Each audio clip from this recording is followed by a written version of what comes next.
Di tengah gelombang penindasan yang terus meningkat, Rasulullah mengambil langkah bijak untuk melindungi para sahabatnya, sekaligus memastikan bahwa ajaran Islam tetap dapat diteruskan. Beliau menginstruksikan kepada para sahabat agar merahasiakan keimanan mereka, baik dalam ucapan maupun perbuatan, kecuali pada situasi yang sangat aman. Rasulullah tahu bahwa kekuatan kaum muslimin saat itu masih sangat lemah dibandingkan dengan kekuatan kaum musyrikin yang begitu dominan di Mekah. Jangan sampai ada yang tahu keislaman kalian, ujar Rasulullah suatu hari kepada para sahabat yang berkumpul di tempat tersembunyi. Keselamatan kalian lebih penting karena dakwah ini baru saja dimulai. Jangan biarkan penindasan menghentikan langkah kita. Untuk menjaga rahasia ini, Rasulullah bersama para sahabat mulai berkumpul di sebuah tempat yang tidak mencolok, yaitu di rumah Arqam bin Abi Arqam Al-Makhzumi yang terletak di Bukit Syafa. Rumah ini menjadi pusat pembelajaran Islam di masa-masa awal kenabian. Dalam kesunyian rumah itu mereka belajar Al-Quran, As-Sunnah, dan memperkuat ukhuwah di antara mereka. Setiap kali Rasulullah memasuki rumah Arqam, suasana penuh keheningan berubah menjadi penuh semangat. Para sahabat yang datang dengan wajah penuh kepedihan akibat perlakuan kejam Quraisy menemukan ketenangan dan harapan di rumah itu. Ya Rasulullah, ujar seorang sahabat, Bilal bin Rabah, sambil menundukkan kepala. Setiap hari cambuk mereka menghantam punggungku, namun setiap kali aku mengucapkan Ahad, Ahad, aku merasa Allah begitu dekat denganku. Rasulullah menepuk bahu Bilal dengan lembut, menatapnya dengan mata penuh kasih. Sabar, wahai Bilal, syurga sedang menantimu. Allah telah melihat setiap tetes keringat dan darah yang keluar dari tubuhmu. Rumah Arqam tidak hanya menjadi tempat berlindung, tetapi juga tempat di mana para sahabat mendapatkan kekuatan spiritual. Di rumah inilah Islam mulai bertumbuh dari bibit kecil menjadi pohon besar yang nantinya akan menaungi seluruh umat manusia. Namun seiring berjalannya waktu, tekanan kaum Quraisy semakin tak terkendali. Mereka melipat gandakan kekejaman terhadap kaum muslimin. Cambukan, hinaan, bahkan ancaman pembunuhan menjadi santapan sehari-hari bagi mereka yang beriman kepada Allah. Kondisi ini membuat Rasulullah harus mencari solusi untuk melindungi para sahabatnya. Pada suatu malam yang gelap, Rasulullah memanggil beberapa sahabat ke rumah Arqam. Dengan suara penuh haru beliau berkata, "Aku khawatir keselamatan kalian. Kalian harus mencari tempat yang aman. Pergilah ke negeri Habasyah. Di sana ada seorang raja yang adil. Tidak ada yang dizalimi di negerinya." Utsman bin Affan berdiri dari tempatnya. "Ya Rasulullah, kami akan pergi. Namun berat rasanya meninggalkanmu di tengah kekejaman ini." Rasulullah tersenyum dengan lembut. "Allah bersama kita, wahai Utsman. Aku akan tetap di sini melanjutkan dakwah. Pergilah kalian demi keselamatan." Maka pada bulan Rajab tahun kelima kenabian, rombongan pertama yang terdiri dari 12 orang laki-laki dan 4 perempuan berangkat menuju Habasyah. Dipimpin oleh Utsman bin Affan yang ditemani istrinya Ruqayyah binti Rasulullah. Mereka meninggalkan tanah kelahiran mereka dengan hati berat namun penuh harapan. Di tepi pantai, ketika mereka hendak naik perahu, Ruqayyah menangis sambil memeluk ayahnya. "Ayah, aku tidak tahu kapan kita bisa bertemu lagi." Rasulullah mengusap kepala putrinya, menatapnya dengan penuh kasih. "Allah akan menjagamu, wahai putriku. Jangan takut, karena dimanapun kita berada, Allah selalu bersama kita." Rombongan itu akhirnya berlayar meninggalkan Makkah, sementara orang-orang Quraisy yang mengetahui rencana mereka mengejar hingga ke tepi pantai. Namun mereka terlambat. Kapal sudah berangkat, meninggalkan air mata, doa, dan harapan. Setibanya di Habasyah, rombongan kaum muslimin disambut dengan baik oleh Raja Najasyi, seorang pemimpin yang dikenal karena keadilannya. Di negeri itu mereka akhirnya menemukan kedamaian yang selama ini direnggut oleh kaum Quraisy. Raja Najasyi memanggil para muhajirin ke istananya. "Apa yang membuat kalian datang ke negeri ini?" tanyanya dengan nada penuh perhatian. Ja'far bin Abi Thalib berdiri mewakili rombongan. Dengan suara tegas ia menjawab, "Wahai Raja, kami adalah kaum yang dulu hidup dalam kegelapan. Kami menyembah berhala, memakan bangkai, dan melakukan berbagai keburukan. Kemudian Allah mengutus kepada kami seorang nabi yang mengajarkan keimanan, kebaikan, dan kasih sayang. Namun kaum kami tidak menerima ajarannya. Mereka menyiksa kami dan memaksa kami kembali kepada keburukan. Maka kami datang ke negeri ini untuk mencari perlindungan. Mendengar penjelasan itu, Raja Najasyi meneteskan air mata. Di negeri ini tidak ada seorang pun yang akan dizalimi. Kalian bebas beribadah sesuai keyakinan kalian. Namun di bulan Syawal tahun yang sama, berita mengejutkan sampai kepada rombongan muhajirin di Habasyah. Mereka mendengar kabar bahwa kaum Quraisy telah masuk Islam. Dengan hati penuh kebahagiaan, sebagian dari mereka memutuskan untuk kembali ke Makkah. Namun kebahagiaan itu segera berubah menjadi duka ketika mereka tiba di Makkah dan menyadari bahwa berita itu tidak benar. Kaum Quraisy tetap dalam kekafirannya, bahkan kekejaman mereka semakin menjadi-jadi. Ruqayyah memandang Utsman dengan mata berkaca-kaca. Apa yang harus kita lakukan sekarang? Kembali ke Habasyah atau tetap di sini bersama ayah? Dengan suara berat Utsman menjawab, kita harus melindungi diri. Jika perlu kita kembali ke Habasyah. Tetapi aku ingin memastikan ayah mertuaku baik-baik saja. Sebagian dari mereka akhirnya kembali ke Habasyah, sementara sebagian lainnya mencari perlindungan di Makkah. Meski dengan risiko tinggi, kekejaman Quraisy terus meningkat, memaksa Rasulullah untuk kembali mengizinkan para sahabatnya berhijrah ke Habasyah. Kali ini, rombongan yang pergi jauh lebih besar, terdiri dari 83 laki-laki dan 19 perempuan. Di pelabuhan, Fatimah memeluk erat ibunya, Khadijah. Ibu, mengapa mereka begitu kejam kepada kita? Apakah mereka tidak melihat bahwa ajaran ayah begitu indah? Khadijah menahan air matanya, mengusap kepala putrinya. Sabar wahai putriku, cobaan ini hanyalah awal dari kemenangan besar yang akan Allah berikan kepada kita. Kisah hijrah ke Habasyah menunjukkan bahwa Islam mengajarkan kebijaksanaan dalam menghadapi ujian. Rasulullah mengajarkan kepada umatnya bahwa tidak ada salahnya mencari tempat perlindungan untuk melindungi iman, asalkan tetap teguh pada kebenaran. Sebagaimana firman Allah dalam Al-Quran, dan orang-orang yang berhijrah karena Allah sesudah mereka dianiaya, pasti kami akan memberikan tempat yang baik kepada mereka di dunia. Dan sungguh pahala di akhirat lebih besar sekiranya mereka mengetahui. Al-Quran Surah An-Nahl ayat 41. Dengan kesabaran dan keteguhan iman, kaum muslimin terus bertahan menghadapi segala ujian. Hijrah ke Habasyah menjadi tonggak penting dalam sejarah Islam, mengajarkan bahwa Allah senantiasa membuka jalan bagi mereka yang teguh di jalannya. Kisah ini menjadi pelajaran bagi kita semua, bahwa dalam menghadapi cobaan hidup, tidak ada yang lebih penting selain menjaga keimanan dan menyerahkan segalanya kepada Allah. Setelah mendengar bahwa kaum muslimin yang berhijrah ke Habasyah mendapatkan perlindungan dari Raja Najasyi, kaum Quraisy merasa gusar. Mereka khawatir jika para pengikut Muhammad terus berkembang di Habasyah, kekuatan Islam akan semakin menguat dan menjadi ancaman besar bagi mereka. Dalam kegelisahan itu, dua orang yang dikenal licik dan pandai berbicara, yaitu Amr bin Ash dan Abdullah bin Abi Rabi'ah, ketika sebelum mereka masuk Islam, dipilih untuk menjalankan misi tipu daya. Keduanya membawa aneka hadiah berharga yang dirancang untuk meluluhkan hati Raja Najasyi dan para pembesarnya.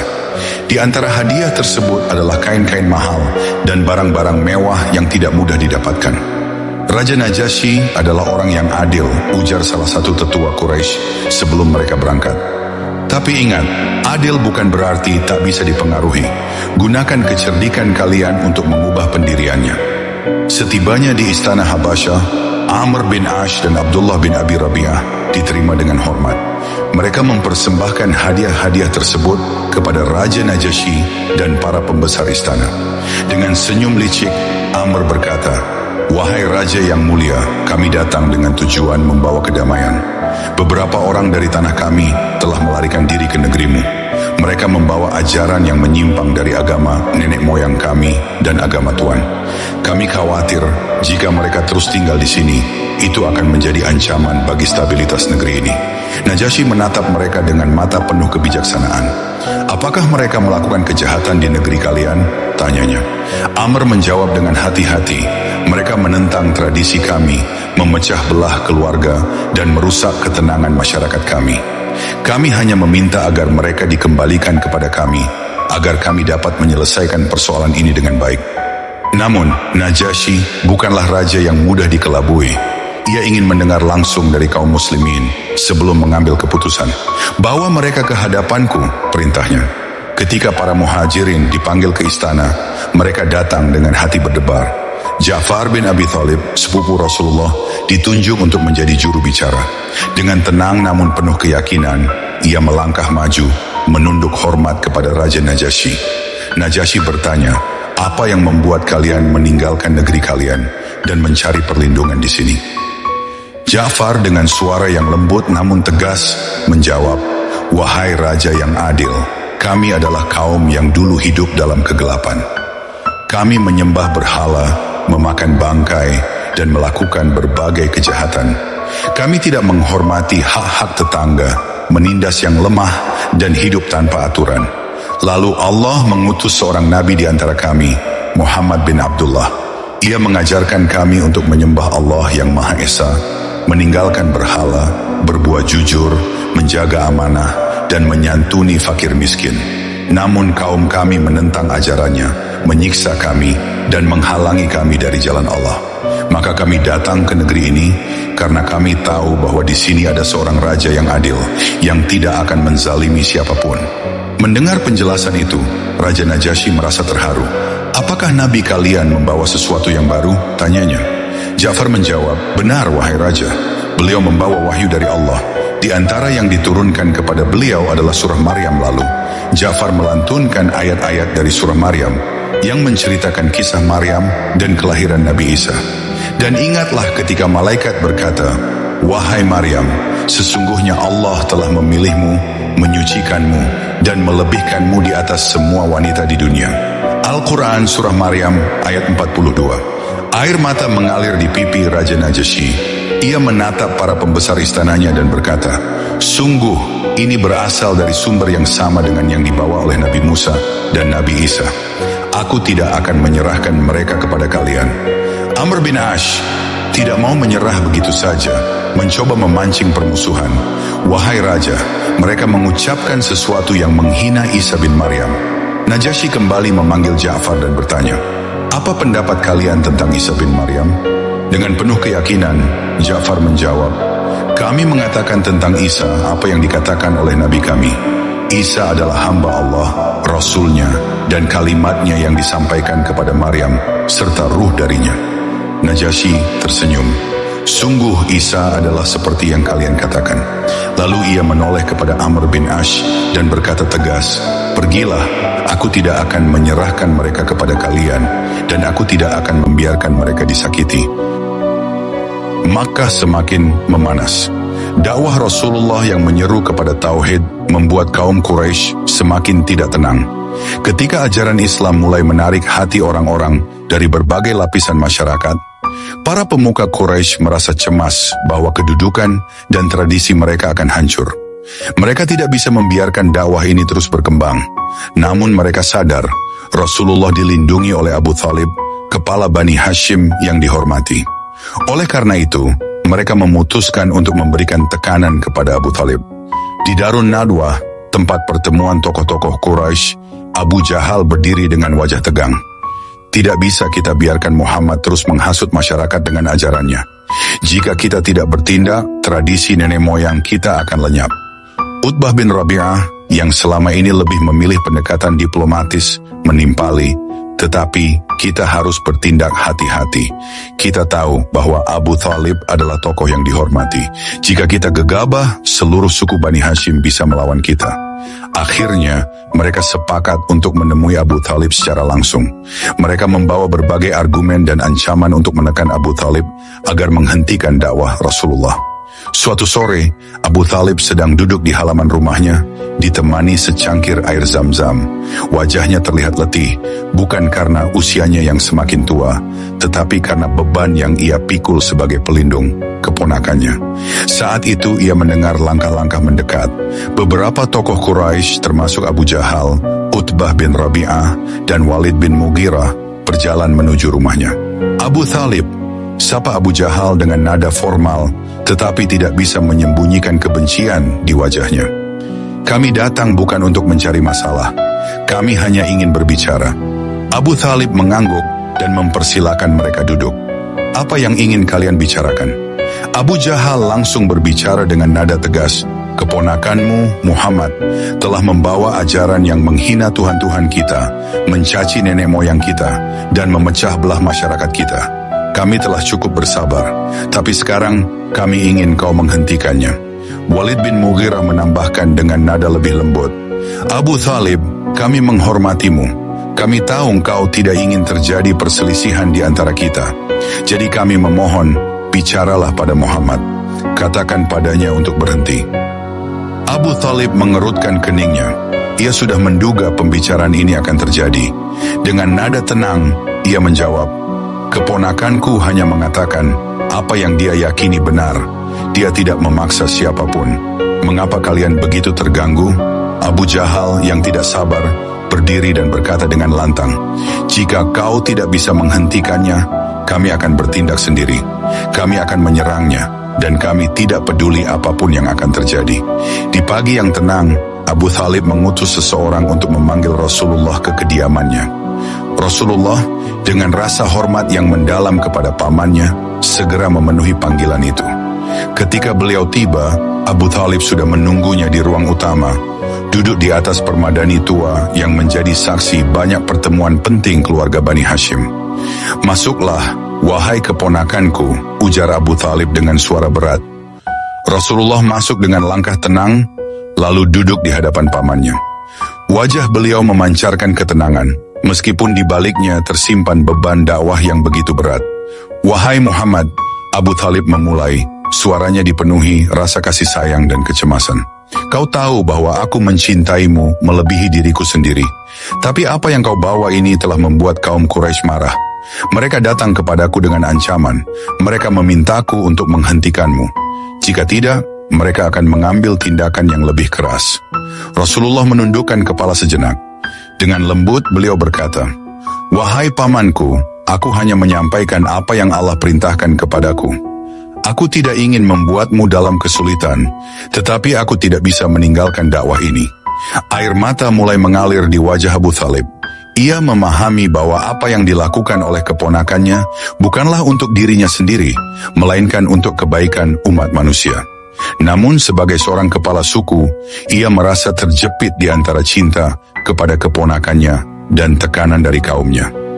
Keponakanku, Abu Thalib berkata dengan suara bergetar, aku tahu kau selalu berkata benar, tapi tidakkah kau melihat betapa marahnya mereka? Aku tidak tahu berapa lama lagi aku bisa melindungimu. Rasulullah mengangkat kepala, menatap langsung ke mata pamannya. Dengan suara penuh keyakinan, beliau berkata, wahai pamanku, demi Allah, seandainya mereka meletakkan matahari di tangan kananku dan bulan di tangan kiriku, agar aku meninggalkan perkara ini, aku tidak akan meninggalkannya sampai Allah memenangkannya atau aku binasa dalam memperjuangkannya. Kata-kata Rasulullah begitu dalam dan menggetarkan. Abu Thalib terdiam. Ia melihat semangat yang tak tergoyahkan dalam diri keponakannya. Mata tuanya berkaca-kaca dan ia menyadari bahwa tidak ada satupun kekuatan di dunia ini yang bisa menghentikan Muhammad dari menyampaikan kebenaran. Setelah beberapa saat hening, Abu Thalib menarik napas panjang dan berkata, jika itu keputusanmu, maka pergilah, wahai keponakanku. Lakukan apa yang kau yakini benar. Demi Allah, aku tidak akan pernah menyerahkanmu kepada mereka selama aku masih hidup. Rasulullah merasa lega mendengar jawaban itu. Beliau berdiri menghampiri pamannya, lalu mencium tangan dan keningnya sebagai tanda hormat. Terima kasih wahai pamanku, doakan aku agar tetap teguh di jalan ini, ujarnya. Setelah Rasulullah pergi, Abu Thalib duduk sendirian di ruangan itu. Ia menatap keluar jendela, memikirkan masa depan yang sulit. Di satu sisi ia merasa bangga memiliki keponakan yang begitu mulia dan berani. Namun di sisi lain ia merasa takut akan ancaman yang mungkin datang. Malam itu Abu Thalib berdoa dalam kesendirian. Ya Allah, aku tidak tahu apa rencanamu untuk Muhammad, tapi aku mohon lindungilah dia dari keburukan kaum ini. Aku akan melindunginya sebisa mungkin, tetapi engkaulah pelindung yang sejati. Pertemuan antara Rasulullah dan Abu Thalib ini bukan hanya sekadar dialog antara paman dan keponakan. Ini adalah momen yang menunjukkan keteguhan Rasulullah dalam menyampaikan kebenaran, meskipun harus menghadapi risiko besar. Di sisi lain, ini juga menunjukkan cinta dan pengorbanan Abu Thalib yang rela melawan kaumnya sendiri demi melindungi keponakannya. Kisah ini menjadi pelajaran bagi umat Islam untuk selalu teguh dalam menyampaikan kebenaran, meskipun harus menghadapi tantangan besar. Allah Ta'ala berfirman dalam Al-Quran, "Maka bersabarlah kamu seperti orang-orang yang mempunyai keteguhan hati dari Rasul-Rasul telah bersabar, dan janganlah kamu meminta disegerakan azab bagi mereka." Al-Quran Surah Al-Ahqaf ayat 35. Semoga kita semua bisa meneladani keteguhan dan keberanian Rasulullah serta kesetiaan dan cinta Abu Thalib yang tiada duanya. Namun Quraisy tidak menyerah. Beberapa hari kemudian mereka kembali menemui Abu Thalib dengan tawaran yang lebih aneh. Kali ini mereka membawa seorang pemuda gagah, seorang Quraisy yang tampan dan berbudi baik. "Wahai Abu Thalib," ujar Abu Lahab dengan senyum licik, "kami membawa pemuda ini sebagai gantinya. Serahkan Muhammad kepada kami, dan kami akan menyerahkan pemuda ini untuk menjadi anakmu. Dia akan menjadi penerusmu, menjaga kehormatan keluargamu." Abu Thalib menatap mereka dengan tatapan tajam. Tawaran ini tidak hanya menghina, tetapi juga menunjukkan betapa rendahnya moral mereka. "Ini tawaran yang bodoh," ujar Abu Thalib dengan suara bergetar oleh amarah. "Kalian ingin aku menyerahkan keponakanku, darah dagingku, untuk dibunuh, lalu mengambil anak kalian sebagai gantinya? Demi Allah, aku tidak akan pernah melakukannya." Abu Lahab dan yang lainnya terdiam. Mereka tahu bahwa Abu Thalib tidak akan menyerah.